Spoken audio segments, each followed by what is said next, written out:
शुरुआत रंगरेज साहब आप ही से करता हूं। मतलब बिना 15 मिनट के सर बात बन नहीं पा रही है आप लोगों की। समय समय पर ये 15 मिनट वाला जो ना आप लोग निकाल लेते हैं।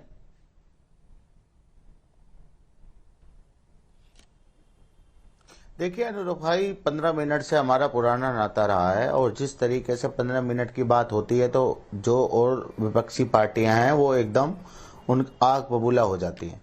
दूसरा, अभी बैरिस्टर साहब को आपने बताया, उन्होंने जो महाराष्ट्र की जो वहाँ की गवर्नमेंट है उन्होंने जो एक नोटिस जारी किया, मगर वही नोटिस फर्नांडिस को नहीं जारी किया गया। जो नफरती और लोग हैं जो नफरती बातें कर रहे हैं, हमने तो कोई ऐसा बात भी नहीं कही, तब भी हमें नोटिस दे दिया गया।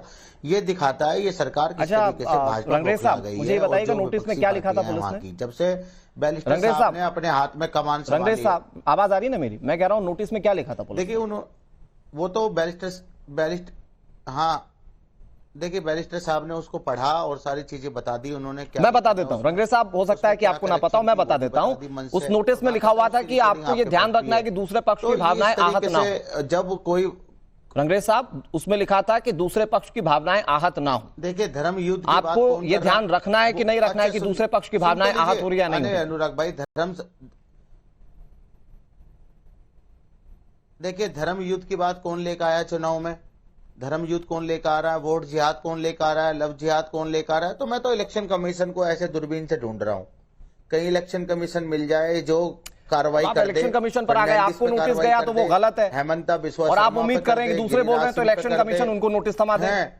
नहीं, मैं तो ऐसे ढूंढ रहा हूं, मगर वो इलेक्शन कमीशन दूरबीन से नजर नहीं आ रहा। पता नहीं कहाँ गायब है हमारे इलेक्शन कमीशन, वो क्या कर रहा है? में ढूंढ रहे हैं, इंडिया में ढूंढिए। वो तो खुलेआम दिख रहा है, उनकी क्रेडिबिलिटी पे क्या सवाल है? जो खुलेआम धर्म युद्ध की बात करते हो, वोट जिहाद की बात करते हो, वो किन मुद्दों पर?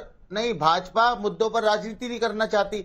नहीं, वो मुद्दों पर राजनीति नहीं कर रहे हैं। आप 15 मिनट की बात कहकर मुद्दों की राजनीति कर रहे हैं। मुसलमान हो, रंगरेज साहब कैसे 80-20 हो, 15 मिनट की बात कहकर आप मुद्दों की सियासत कर रहे हैं। देखिए, अरे आपने 15 मिनट की बात ही नहीं समझी। उन्होंने कहा 9:45 हो रहे हैं, 10 बजे चुनाव आयोग की तरफ से है कि कोई भी बड़े नादान बन रहे हैं साहब। आपके पार्टी के जो लीडर हैं, जो अध्यक्ष हैं, वो बैरिस्टर हैं और आप यहाँ बैठकर नादान बन रहे हैं। एक मिनट, कोर्ट में जाइए, आप पुलिस थाने में जाइए। और आप जिस तरह से बोल रहे हैं ना, अजहरी साहब आपके ऊपर हंस रहे हैं। अब आपके ऊपर हंस रहे हैं, किन बातों पर हंस रहे हैं? मैं एक मिनट तुहिन सिन्हा के पास चला जाता हूँ। तुहिन सिन्हा जी वो कह रहे हैं 15 मिनट का मतलब आप हम नहीं समझ पा रहे। मतलब ज्यादा समझदार या तो बैरिस्टर साहब है या फिर मेहरुद्दीन रंगरेज साहब है। देखिए पूरी तरह से चुनाव में, इन चुनाव में एक मिनट रंगरेज साहब सुन तो लीजिए, तुहिन सिन्हा क्या कह रहे हैं? हाँ तुहिन जी, इन चुनाव में पूरी तरह से अप्रासंगिक और यूजलेस साबित होने के बाद ओवैसी साहब में जो बौखलाहट है वो दिख रही है उनकी बातों में। और इनके जो प्रवक्ता है वो दूरबीन लेके देख रहे हैं कि कहाँ इलेक्शन कमीशन। अरे फिलिस्तीन में मत देखिए, इंडिया में देखिए, आपको नजर आ जाएगा। दिल्ली में बैठते हैं, जाके मिल लीजिए, शिकायत करिए वहां पर अगर जेन्युइन कोई शिकायत हो, और नहीं तो चुपचाप बैठिए। देखिए ये लोग जो है ये लोकतंत्र के लिए अनफिट है।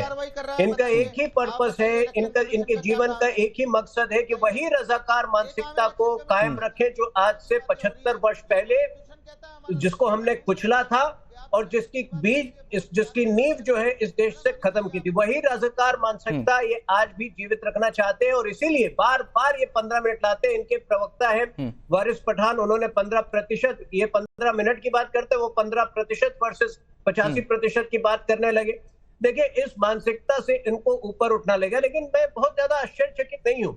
ये इस तरह की बातें करना जो एक न्यूसेंस वैल्यू इनका हमेशा से रहा है। सवाल ये उठता है कि खारगे जी आज क्यों चुप है? खारगे जी जो बटोगे तो कटोगे में जिनको आतंकवादी की भाषा दिखती है, क्या 15 मिनट वालों में उनको कोई आतंकवादी नजर नहीं आता है? आपको पता होगा कुछ हफ्ते पहले ये लोग गुहार लगा रहे थे इंडी अलायंस से, अगाड़ी से, महाराष्ट्र के अंदर की किसी तरह से हमारे साथ साठगांठ कर लीजिए, हमारे साथ एक अलायंस कर लीजिए। और ये सवाल ये सभी इंडी अलायंस पार्टनर्स पे लागू होता है कि क्या उनको AIMIM चीफ की बातों में आतंकवादी लेकिन नहीं आती? तुहिन जी देखिए, आप हम तो बातों की जलेबी नहीं बनाएंगे ना, आप हम तो सीधा सवाल पूछेंगे।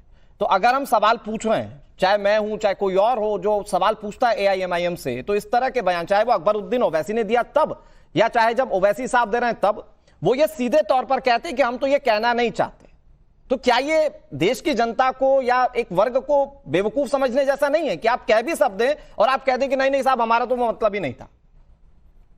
नहीं, ये खुले तौर पर उकसाने का प्रयास है। ये क्या हाँ। ये इनोसेंस की तो बात ही नहीं है। रंगरेज साहब, 15 रंगरेज मिनट साहब, आपके मुताबिक ये कुछ नहीं था, लेकिन तुहीन सिन्हा बीजेपी के बड़े जिम्मेदार प्रवक्ता हैं, वो कह रहे हैं कि ये सीधे तौर पर आप उकसा रहे हैं, और पुलिस के नोटिस पर भी ध्यान दे तो वो कह रहे हैं कि दूसरे पक्ष की भावनाओं को आपको ध्यान में रखना होगा।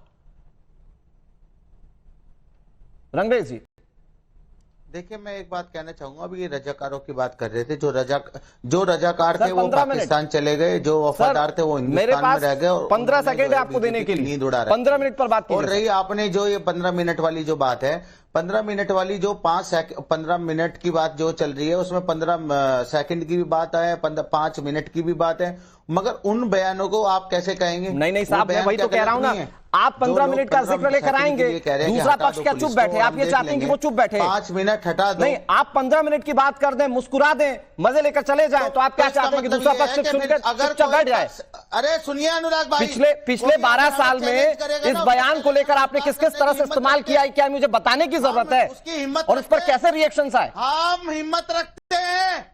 अरे तो क्या दूसरा पक्ष हिम्मत नहीं रखता? एक मिनट, आप खुद नंबर बताते हैं कि आप हो सकते हैं 100 करोड़, हम 15 करोड़ भारी हैं। आपको क्या लगता है कि दूसरा पक्ष नहीं बोल सकता है? हम कह रहे हैं, हम चैलेंज स्वीकार करते हैं उसका। सर, ये लोकतंत्र है, यहां पर सब सांप्रदायिक सद्भाव के साथ रहते हैं, तो आप चैलेंज मत कीजिए। किसी की चुप्पी को आप उसकी कमजोरी मत समझिए। अगर आप ऐसा सोचते तो गलत करते हैं। सूर्य प्रकाश मैथिल जी, जवाब दीजिए।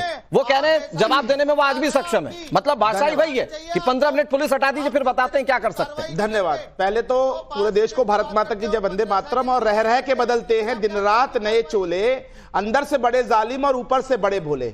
आप देखिए, अभी भी यहां पे खड़े होकर ये चैलेंज देने की बात कर रहे हैं, और जैसी पुलिसिया कार्रवाई होती है, कोर्ट के सामने जब जाते हैं तभी यही अकबरुद्दीन ओवैसी और असदुद्दीन ओवैसी अपना हलफनामा देते हैं जी कि मैंने तो ऐसा कुछ कहा ही नहीं, मैं तो ऐसा कुछ कहना जानता ही नहीं, मैं तो बहुत शरीफ इंसान हूं। और यहां इनके प्रवक्ता बैठ के यहां चैलेंज दे रहे हैं। देखिए, मानसिकता क्या है? मानसिकता ये AIMIM दंगाइयों का एक ग्रुप है। ये दंगा करने वाले लोग हैं, ये न्यूसेंस फैलाने वाले लोग हैं, ये माहौल को खराब करने वाले लोग हैं, ये रेडिकलिस्ट लोग हैं, और ये लोग आतंकवादियों को भी समर्थन करते हैं। ये देश की संसद में खड़े होकर देश के संविधान का अपमान करते हैं। जो शपथ ये संविधान के दायरे में रह के लेना चाहिए, वो तो शपथ नहीं लेंगे, ये बैठ के वहां पर जय फिलिस्तीन चिल्लाएंगे। एक बात और 20 सेकंड और। मैथिल साहब, मैं कह रहा हूं कि हम टू द पॉइंट बात करते हैं। आप जानते हैं कि चर्चा में वक्त कितना लिमिटेड होता है, और वहां तो 15 मिनट की बात होती है, यहाँ तो 15 सेकंड में बात रखनी पड़ती है। मैं एक छोटी सी चीज पूछना चाहता हूं आपसे।